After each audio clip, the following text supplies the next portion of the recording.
For most of recorded history, the story of electricity appears simple.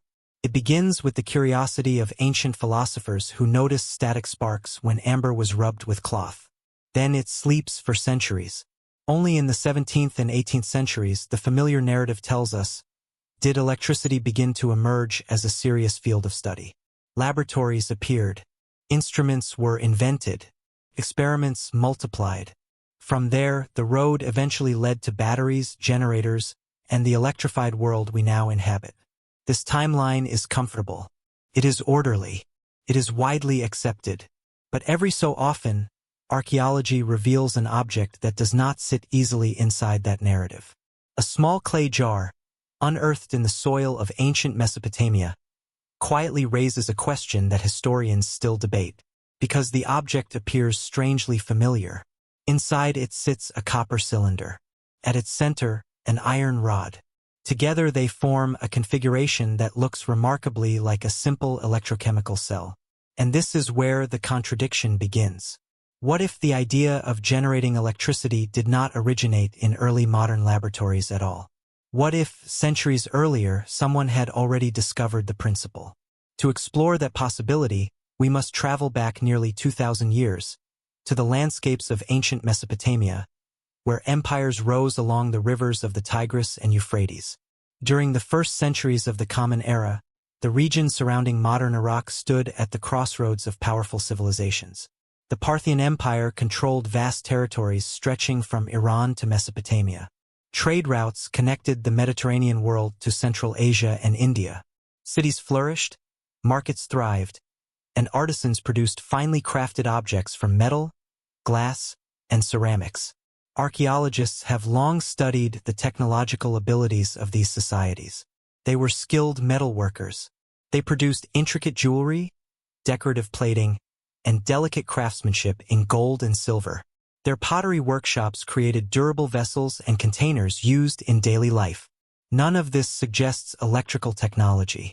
And yet, among the countless artifacts buried beneath Mesopotamian soil, one object refuses to settle comfortably within conventional expectations. At first glance, it appears ordinary. A small clay jar, roughly 15 centimeters tall. The pottery is simple. The shape is practical. The surface carries no elaborate decoration. But inside the jar lies a curious assembly. A rolled sheet of copper forms a cylindrical tube. Through the center runs an iron rod. The rod is held in place by an insulating plug made of bitumen, a naturally occurring asphalt used in ancient construction. The iron does not touch the copper. The separation between them is deliberate. To a modern observer, the arrangement resembles something unmistakably familiar. The basic components of a battery. The story of how this object entered historical debate begins in the late 1930s. At that time, excavations were taking place near the ancient site of Kujut Rabu, not far from modern Baghdad. The region was rich with archaeological remains from the Parthian and early Sasanian periods. Among the recovered artifacts was the small ceramic jar. It eventually came to the attention of Wilhelm Koenig, an Austrian archaeologist working at the National Museum of Iraq. Koenig examined the object carefully. The structure intrigued him. The copper cylinder appeared deliberately inserted. The iron rod was precisely centered. Bitumen sealed the top, preventing contact between metal components. The arrangement was not random. In 1938, Koenig published a brief paper proposing a possibility that immediately captured attention. The device, he suggested, might have functioned as a galvanic cell. In other words, a primitive battery. But here is the unsettling part. If a container like this were filled with an acidic liquid, something as simple as vinegar or fermented grape juice, the chemical interaction between iron and copper could generate a small electrical potential. Modern experiments have demonstrated that such a configuration can indeed produce voltage. Not large amounts, typically less than a single volt, but measurable. Enough, potentially, to produce electrochemical effects. Enough, perhaps, to deposit thin layers of metal onto other surfaces. The possibility raised a provocative question. Could ancient craftsmen have used electricity for electroplating? This idea did not come from fantasy. It emerged from real observations. Archaeologists had long noted that some ancient artifacts possessed extremely thin layers of gold or silver-coating base metals beneath them. The methods used to achieve such plating were not always fully understood. If electricity had been involved, it would represent an extraordinary technological insight. History does not break easily, but here it bends. Still, the evidence must be examined carefully. The clay jar itself measures approximately 14 to 15 centimeters in height. The copper cylinder inside is rolled from a thin sheet and soldered along one seam. The iron rod runs vertically through the center. Bitumen seals the top, holding the rod in place and preventing contact with the copper cylinder. Traces of corrosion on the iron suggest that the rod once interacted with some form of liquid environment. The design is not accidental. Yet, archaeology rarely provides complete explanations. Several jars of similar construction have been discovered in the region, though not always in identical form. None were found with wires, external connectors, or any clear indication of electrical circuits. And this absence matters, because technology does not usually exist in isolation. If electricity were widely understood, we might expect additional devices, lamps, conductors, experimental equipment. None have been found. This tension lies at the center of the debate. On one side stand researchers intrigued by the device's electrochemical potential. Laboratory reconstructions of the jar have demonstrated that, when filled with acidic electrolytes, the configuration can generate electrical voltage. In some experiments, multiple jars connected in sequence have produced higher voltages capable of performing small electroplating demonstrations. These results show that the design could function as a battery. But possibility is not proof. And this is where the discussion becomes more cautious. Many historians argue that the object may have served a completely different purpose. Some scholars suggest it was a simple storage container for scrolls or sacred texts. Others propose that the metal components were part of a ritual object whose original context has been lost. Another interpretation suggests the jar may have been used for chemical storage rather than electricity generation.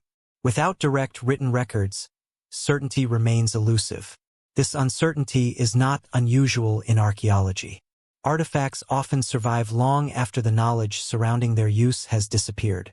And yet, the visual resemblance remains difficult to ignore. Iron and copper separated within a container. An insulating seal. A configuration capable of generating electricity under the right conditions. This is not myth. This is clay and metal.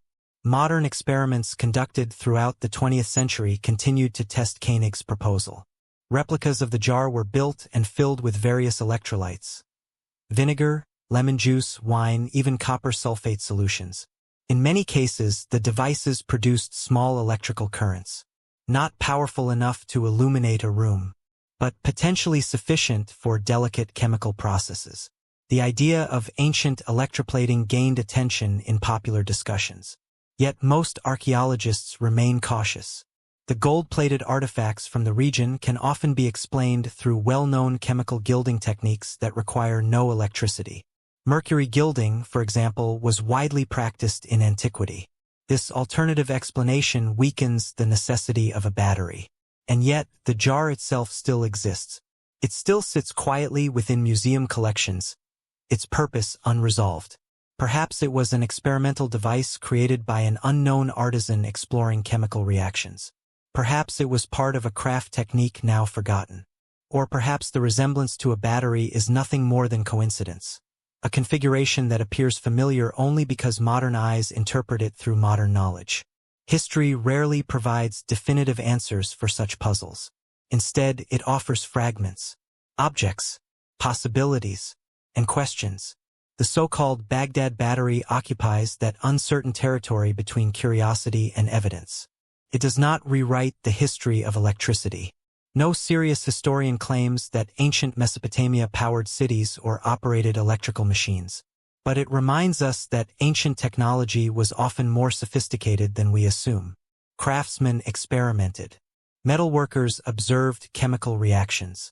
Artisans refined techniques over generations. Within that world of practical experimentation, it is not impossible that someone discovered an unexpected effect when metals and liquids interacted inside a sealed container. Perhaps they noticed a faint spark. Perhaps they observed metal depositing onto another surface. Or perhaps they simply built the device for an entirely different reason that modern scholars have yet to understand.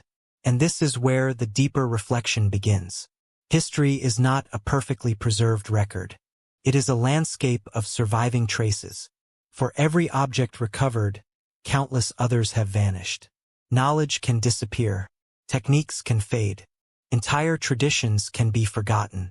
The small clay jar discovered near Baghdad does not overturn established history, but it gently unsettles it, because it reminds us that innovation does not always follow the neat timelines written in textbooks. Sometimes an idea appears briefly, then vanishes. Sometimes knowledge is discovered, lost, and rediscovered centuries later. The jar sits quietly between these possibilities. A clay vessel, a copper cylinder, an iron rod. Simple materials arranged in a curious way.